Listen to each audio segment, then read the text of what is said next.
എന്താടോ ഇന്നലെ എന്റെ ഏരിയ പോയി നീ കളക്ഷൻ വാങ്ങിച്ചിരിക്കുന്നത്? എനിക്ക് കുറച്ച് കാശിന് ആവശ്യമുണ്ടായിരുന്നു. വേണമെങ്കിൽ നീ നാളെ എന്റെ ഏരിയ കയറി പിരിച്ചോ. മാഡം, ഇതുപോലെ നാട് മുഴുവൻ ഭാര്യമാരെ വെച്ച ഇങ്ങനെ തന്നെ ഉണ്ടാവുക. മാഡം. പെണ്ണെ, എന്തിനാ ഇങ്ങനെ ഒച്ച വെക്കുന്നേ? എനിക്ക് ചെവി നന്നായിട്ട് കേക്കാം. എന്താ വേണ്ടത് നിനക്ക്?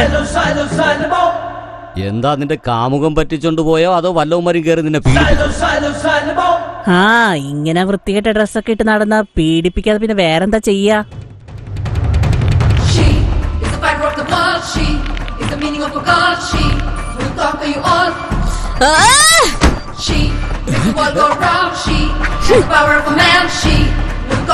കാഞ്ചന, അസിസ്റ്റന്റ് സൂപ്രണ്ടന്റ് ഓഫ് പോലീസ്.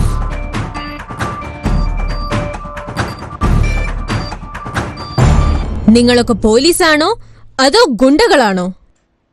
ഒരു കൃത്യനിഷ്ഠയില്ല, ഒരു മര്യാദയില്ല, റെസ്പോൺസിബിലിറ്റീസും ഇല്ല.